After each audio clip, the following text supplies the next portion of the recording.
Well, good morning, everybody, and welcome to another off the cuff episode of Coffee with Max's Models, or as a couple of you said, Café de Max's Models.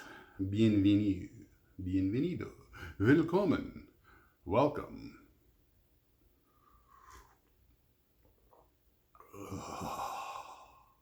Nothing like that first sip.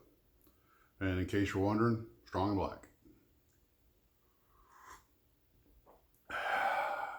I know every one of you probably just thought something inappropriate.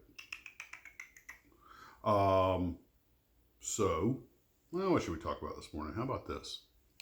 I just got an email from Tom Daniels, TD, the well-known industrial engineer and artist who designed a lot of the cars for Monogram, a lot of their interesting kit cars like Rommel's Rod and the Red Baron car. And he was just checking on how my physical therapy is doing. And he and I have sort of become pen pals. As a gift, he liked the videos I did on him. As a gift, he sent me a copy of. He's written several books, and he sent me a copy of one of his books on drawing because my son Eduardo does. He's a very talented natural artist. He's drawn since he was a kid, and because of lockdown, Eduardo hadn't been able to get over here to pick it up, and it's been sitting on my desk. And it's, of course, having been a very bad amateur artist myself, and having taken some creative classes, even have one of my old drawings up on the wall, which, yeah, it's for me. I'm not sharing that one. It's not that good. But anyway, I started thumbing the book, and I'm not sure Eduardo's going to get it now. Like, hey, I could do that. So that's how you make a perfect circle. Who knew? Geometry. I made a C+ in geometry. I was glad for it. So, by the way, I know I've told you guys what's coming down the pipe. I'm also working on KSN Midori and trying to get information on Sansho, Sanshoh, smaller Japanese company that was around for a while. I really find these little obscure companies that only lasted 5 or 10 or 15 years interesting. And if any of you guys have built a Midori kit, a KSN Midori kit, or a Sansho kit, or know anything about them, put it in the comments section or put it on the Facebook page. Luckily, I was able to find some information on Midori, but I'd just about given up. And I found a obscure reference on a fandom page for Star Trek because apparently they made some arguably unlicensed copies of the Enterprise. And I'll talk about them in detail in the video. This is Midori. I'm not going to spoil the best part. Gotta watch the video. Somehow they found out a bunch of information on them, so that they gave me something to put a little meat on the bone. Let's see. The Dreamberry 2, if you're out there, did you get the lyrics I sent you? Because if we could do that comedy song, that would be funny. If not, I'm going to have to record it myself. And you guys heard the Captain song. You don't want me singing again. Am I the only one that feels like there's been a cultural vandalism from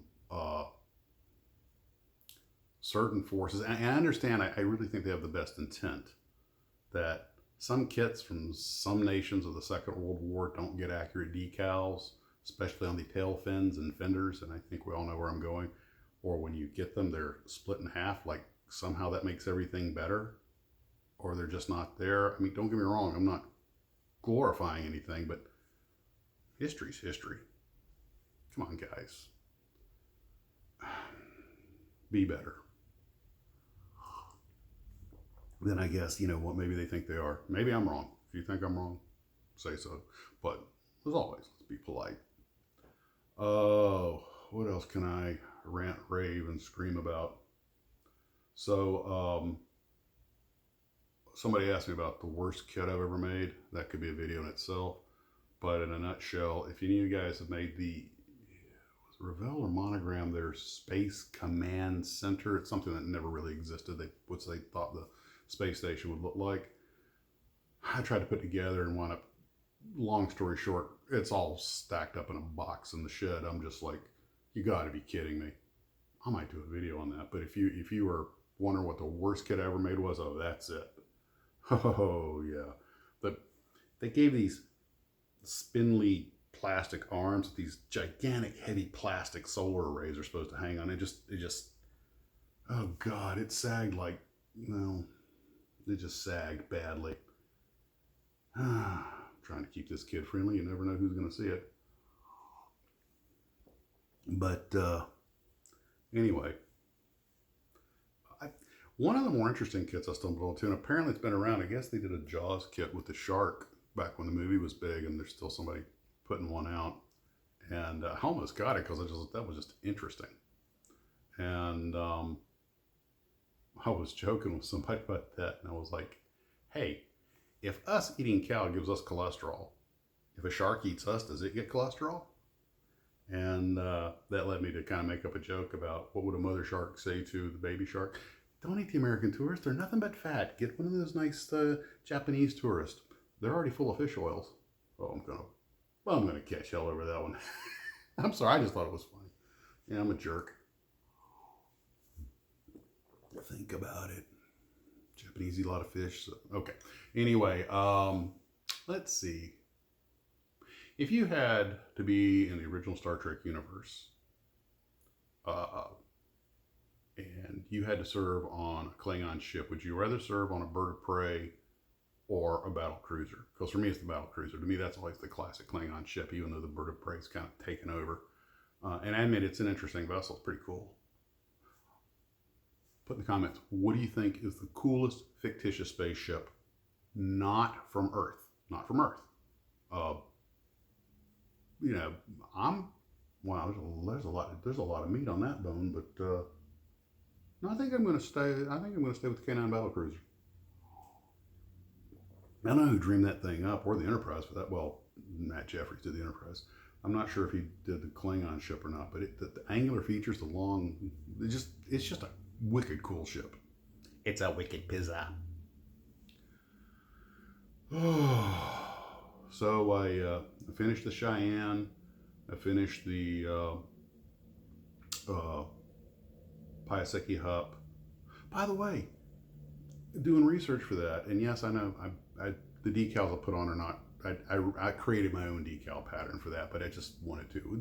These Atlantis kits, these Repops, the old Aurora kits and Revell kits, they're nice, straightforward kits. When I just feel like building something over a few days, enough. I mean, they look nice when they're done, but it's not like 500 parts or 100 parts.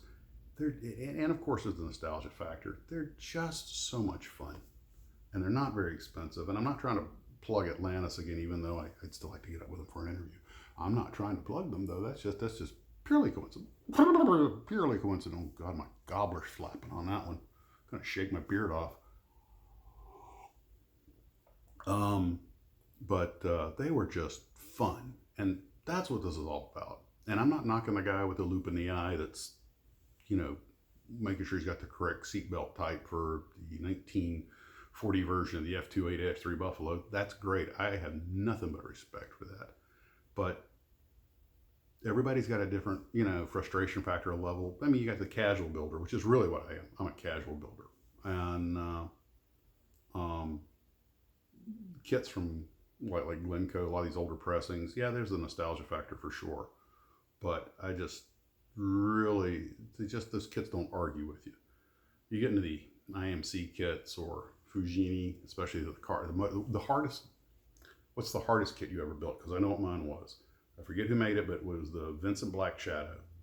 And that motorcycle had so many just microscopic parts, like the little T-handles the British use on those old motorcycles and the tires for the air pressure.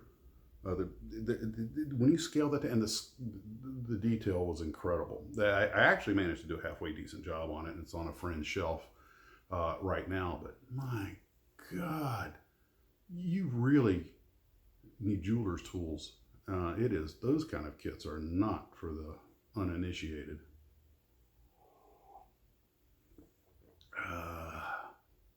You know, I was thinking about something earlier. As much as we love models, I imagine, I mean, if you were designing or drawing or something, working at a model company would probably be great. But to actually work in the factory, I mean, a lot of hot machinery and grinding beryllium. I'll grind some beryllium and then go have a lucky strike. I'm a patriot. I'll never be a threat to the Social Security system.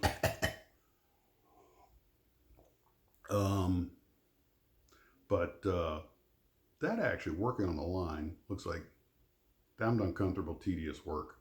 And as much as we talk about the people who started these companies and designed everything, and they're perfectly deserving of all of our respect, but the people who just worked on the line, I realize for them it was just a job, but salute.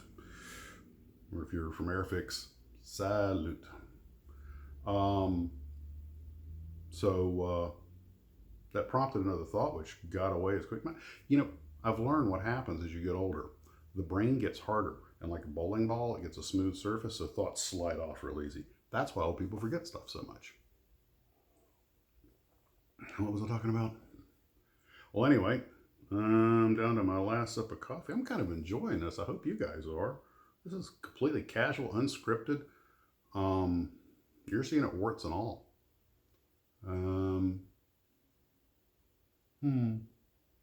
Well, that's about all the thoughts I'm allowed for one day. Hopefully I'll start, well, no, I will record Trumpeter today, and I might even get a couple others. So if all goes well, over the next week, the weekend, maybe I'll get more than one out, then maybe get 2 or 3 out. Sorry, excuse me. And you guys have a great day. Down to my last sip. Cherish this baby. Cherish your aroma. Coffee, coffee, coffee, coffee, coffee, coffee. Coffee.